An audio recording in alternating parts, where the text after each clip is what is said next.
ফেসিবাদের বেশ দূষণরা যেই হারে বিগত দিনগুলিতে দুর্নীতি করেছে, টেন্ডারে যে দুর্নীতি করেছে, আউটসোর্সিংয়ে যে দুর্নীতি করেছে, এগুলিতে একটা বেস্টেড ইন্টারেস্টেড গ্রুপ সৃষ্টি হয়ে গিয়েছে।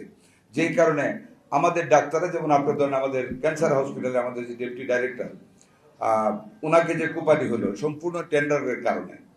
আমাদের জাহিদ সাহেবকে হুমকি দিয়েছে টেন্ডারের কারণে, ক্লিনিক বন্ধ করার কারণে।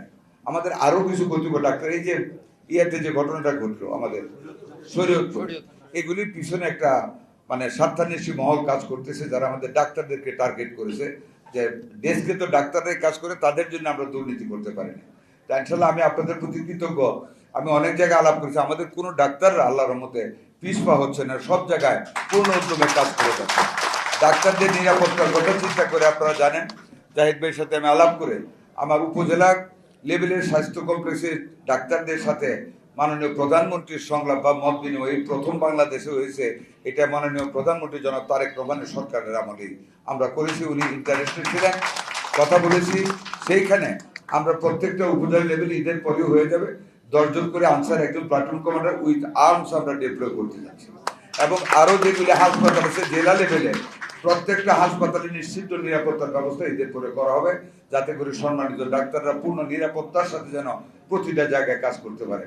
আমরা নিরাপত্তার দিকে অত্যন্ত কঠিনভাবে আমরা দৃষ্টি দিয়েছি, ইনশাল্লাহ এটাও হয়ে যাবে। হামের ব্যাপারে আপনাদেরকে একটা কথা আমি শুধু বলতে চাই, আমি বলবো না যে আমরা সাকসেসফুল হয়েছি, তবে এটা বলবো আপনারা ডাক্তার আমার চেয়ে ভালো জানেন যেভাবে হামের মানে অগ্রসর হচ্ছিল, যেভাবে হামটা আক্রমণ করেছিল, আমরা যদি কিছুটা থ্রেট সৃষ্টি না করতে পারতাম, আমরা যদি ম্যাসিভ ভ্যাকসিনেশনে না যাইতাম, তাহলে কিন্তু একটা ভয়াবহ চিত্র দেশে ধারণ করে যেত। অন্তত আলহামদুলিল্লাহ আপনাদের সহযোগিতায়, আমার মাননীয় প্রধানমন্ত্রীর নেতৃত্বে আমরা শ্রম দিয়ে অন্তত হামটাকে একদিন আগে একদিন পিছিয়ে একদিন আগে এই জায়গাটায় রাখতে পেরেছি। এবং আশা করি অ্যান্টিবডি ক্রিয়েট হওয়ার পরে আগামী খুব স্বল্প সময়ের ভিতরে হামটা বেশ কমে আসবে, এটা আমার একটা দৃঢ় বিশ্বাস। আমি খুলনা গেলাম, গৌরনদী গেছিলাম, জাজিরা গেছি, জাজিরা আর কি আরেকটা উপজেলা, 3-4টে উপজেলায় এর মধ্যে গিয়েছি, বিভিন্ন জায়গায় খবর নিয়েছি। মুন্সিগঞ্জে গিয়েছিলাম যে হামের ওই দিকের আক্রমণটা যেগুলি আমরা 4 তারিখ থেকে শুরু করেছিলাম, এগুলিতে মোটামুটি জিরোই বলতে পারেন। সচরাচর এক একটা রোগী আছে, এর মধ্যে এদের অ্যান্টিবডি ক্রিয়েট হয়েছে। 12 তারিখ থেকে যে ভ্যাকসিনেশনটা শুরু করেছি, ওই এরিয়াগুলিতে আমাদের হামের প্রাদুর্ভাব অনেকটা কমে এসেছে। যেটা 20 তারিখ থেকে শুরু করলাম, আমি কিন্তু ডাক্তার না, জানিও না, আপনাদের কাছে শুনেছি অ্যান্টিবডি ক্রিয়েট হতে 3 to 4 মান্থ, এমনকি 1 মান্থ টাইম লাগে।